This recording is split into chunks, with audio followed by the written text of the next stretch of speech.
जब इंजन के सिलेंडर में एयर फ्यूल का मिक्सचर आता है तो उसको जलाने का काम स्पार्क प्लग करता है। अगर इंजन में स्पार्क प्लग नहीं होगा तो पिस्टन मूव नहीं करेगा और इंजन भी नहीं चलेगा। स्पार्क प्लग इंजन का सबसे महत्वपूर्ण भाग है। जब स्पार्क प्लग स्पार्क जनरेट करता है तो उसमें 15 से 20 हजार वोल्टेज की ज़रूरत होती है, लेकिन गाड़ियों में तो 12 वोल्ट की बैटरी लगी होती है। तो फिर स्पार्क प्लग को 15 से 20 हजार वोल्टेज कहाँ से मिलता है? तो इसके लिए बैटरी से एक लिग्निशन कॉइल लगी होती है। लिग्निशन कॉइल एक प्रकार का ट्रांसफार्मर होता है जो एक वोल्टेज बूस्टर का काम करता है। तो बैटरी से मिल रहे 12 वोल्टेज को बहुत ही हाई वोल्टेज में बदल देता है। इस कॉइल में एक आयरन की कोर होती है और इस कोर के चारों ओर प्राइमरी वाइंडिंग होती है जिसमें 200 से 300 टर्न होते हैं। प्राइमरी वाइंडिंग में 12 वोल्ट की सप्लाई होती है। वोल्टेज को और बढ़ाने के लिए इसमें एक कैपेसिटर को भी जोड़ा जाता है और एक कॉन्टैक्ट ब्रेकर को भी जोड़ा जाता है, जिस कारण प्राइमरी वाइंडिंग में वोल्टेज बढ़कर 300 वोल्ट तक हो जाता है। प्राइमरी वाइंडिंग के बीच में सेकेंडरी वाइंडिंग लगी होती है। सेकेंडरी वाइंडिंग में 20 से 21 हजार नंबर ऑफ टर्न्स होते हैं।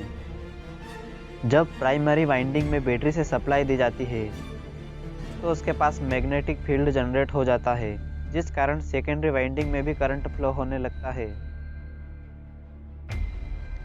जैसा कि हमको पता है कि प्राइमरी कॉइल में वाइंडिंग की संख्या 300 है और सेकेंडरी कॉइल में वाइंडिंग की संख्या है 21,000।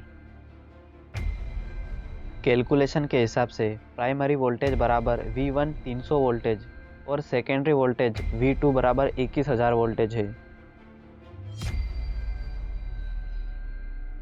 और ये 21,000 वोल्टेज जाता है स्पार्क प्लग में जो कि सिलेंडर के ऊपर लगा होता है। सेंट्रल इलेक्ट्रोड के बीच में एक रेजिस्टेंस लगा होता है जो बाहर से आ रहे इंटरफेरेंस को खत्म करने का काम करता है। 21,000 वोल्ट बहुत ज़्यादा होता है जिसे गाड़ी में सवार व्यक्ति की जान भी जा सकती है।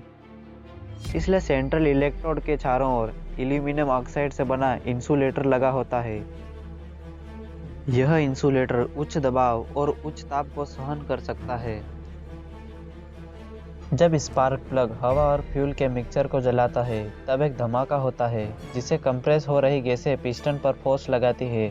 पिस्टन नीचे की ओर खिसकता है जिससे पिस्टन से जुड़ी क्रैंक शाफ्ट रोटेट करने लगती है। जब सिलेंडर में धमाका होता है तो स्पार्क प्लग पर भी फोर्स पड़ता है जिससे सिलेंडर में गैस लीक ना हो जाए, इसलिए इंसुलेटर को लगाया जाता है। इंसुलेटर के चारों तरफ ग्राउंड इलेक्ट्रोड लगा होता है जो कि लोहे का बना होता है। ग्राउंड इलेक्ट्रोड कार की बॉडी से जुड़ा होता है और कार की बॉडी बैटरी के नेगेटिव पॉइंट से जुड़ी होती है। जैसा कि हमें पता है कि अगर हम किसी बैटरी का पॉजिटिव और नेगेटिव वायर को एक दूसरे से टच करते हैं तो स्पार्क जनरेट होता है। इसी प्रकार ग्राउंड इलेक्ट्रोड स्पार्क प्लग का नेगेटिव पॉइंट और सेंट्रल इलेक्ट्रोड पॉजिटिव पॉइंट होता है, लेकिन यह दोनों पॉइंट एक दूसरे से दूरी पर होते हैं। ऐसा इसलिए होता है क्योंकि स्पार्क प्लग में हाई वोल्टेज होता है जो कि दूर से ही स्पार्क कर सकता है। जब सिलेंडर में गैस कंप्रेस हो जाती है तो स्पार्क प्लग एक्टिव होता है और गैसेस को जलाता है। यह प्रोसेस बार बार होती रहती है।